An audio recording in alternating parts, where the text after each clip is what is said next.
Hello everybody, I'm Barry Lynn, the Cheese Impresario. Welcome to Cheese Rules. Today we're going to throw a cheese tasting party. I'd like to start with the classic cheese plate to show you really how the professionals do it when you're going to a restaurant or something, and then we'll go into something more esoteric. So you'll notice I have 5 cheeses on the board. This is for when you're having a party and you're not going to have a big dinner. Any more than 5 cheeses, the palate will be confused and people won't really know what they're tasting. But if you're going to have, a nice dinner afterwards, I would recommend cutting this down to 3. Each person should get an ounce of each cheese. I'm starting with the fresh Chèvre, then we go into the Bloomy Rind cheese, the Goat Brie. Now we go into the Raspberry Bella Vitano, which is a semi-hard cheese that's got the uniqueness of being soaked in raspberry ale. We'll go to a hard cheese, the Sarvecchio Parmesan. Nice and hard, you can grate it over your pasta or you serve it on your cheese board. And then we have a blue vein cheese at the end because it's stronger and it will change the flavors. If you started here, you probably wouldn't taste much of the Chèvre.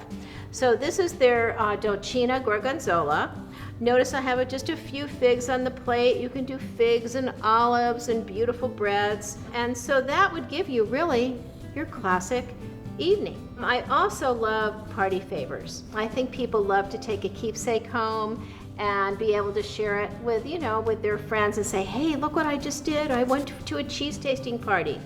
I make cheese scrolls for all my guests. Really easy. You put the information on the cheese and the animal, what state, what country it came from, a little information about the cheese, maybe your wines or your cocktails.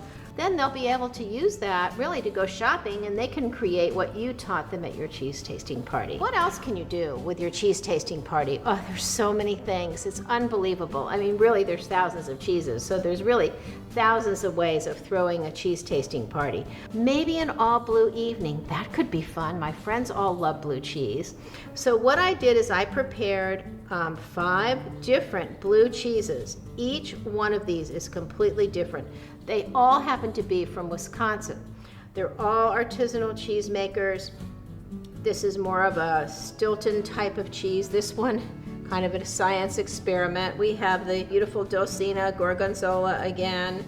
We've got a double cream blue. So we've got a whole variety of blue. I love honey with blue cheese. It will change your life, really. So I've got a little bit of honey, and I'm going to show you how to drizzle.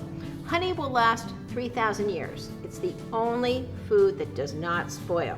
But if you actually pollute it with touching it to your cheese and putting it back in your honey pot, you'll have some mold on this tomorrow. So I'm going to show you how to drizzle from above.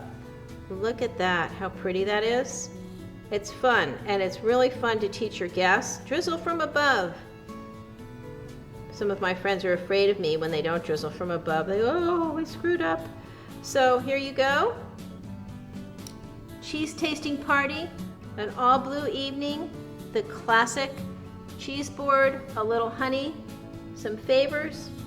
Enjoy. And remember, cheese rules.